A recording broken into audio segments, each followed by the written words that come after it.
So Paul's next, and followed by Jeremy, if Jeremy's here. Okay, Paul, start when you're ready. Thank you. Check, 1, 2, check.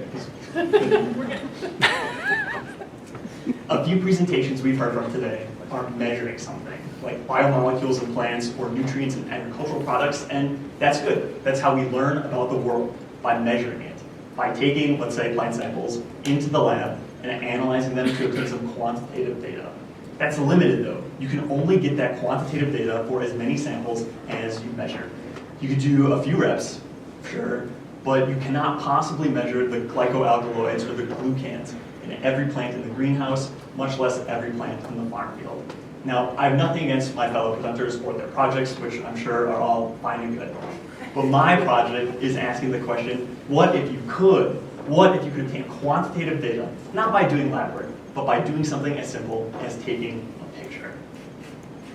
I am attempting to predict known lab data for soil samples, specifically their phosphorus content, based solely on the wavelengths of light that the soil reflects. Soil is not all brown, I'll have you know, but I'm not just limited to the visible wavelengths of the spectrum. I use a device called a hyperspectrometer, which can measure the reflectance at every wavelength between 350 and 2500 nanometers, an area where most of the variation in environmental samples is not visible to human eyes. I inherited this sample set, 282 soils from Lake Tahoe, and measured their reflectance over this visible and near infrared range. Then I built statistical models using two different methods: random forest, which is a machine learning technique based on decision trees, and a partial least squares regression, which is like a principal component analysis. And these models are developed using most of the soil samples and then tested on some withheld samples, so we can get a good idea of how they actually predict these unknown samples. And they do a generally good job. They can predict to an R-squared value of 0.8 in the best case, and the closer that number is to 1, the better. My second chapter asks this same question of heavy metals in wildfire ash, a question that's never been answered using hyperspectral sensing before, and is an area of increasing concern. As wildfires burn more frequently over larger areas and in areas closer to developed areas, they can be a threat to public health in more ways than one. Ash is very mobile in the environment, and it does not wait in place long enough to be sampled and measured. So if this ash is contaminated with heavy metals, potentially, it could be an even more of a threat to public health.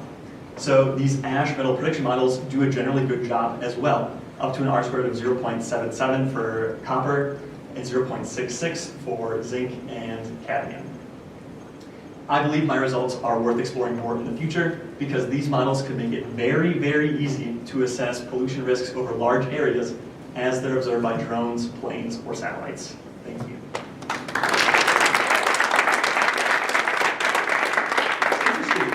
And all dirt's not just brown, right? Oh, of course not, Jerry.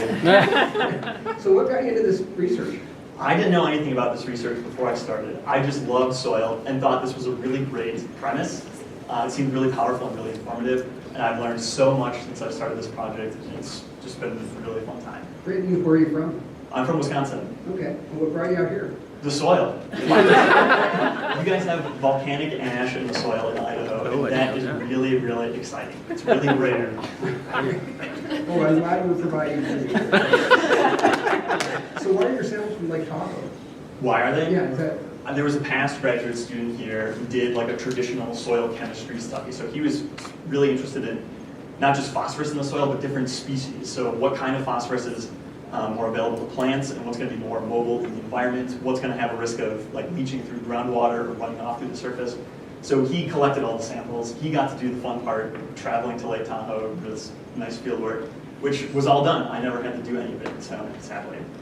But he also, that means he had to do the lab work, and I didn't do so. I think it's a fair trade. Yeah, thank you. Thank you, Jerry.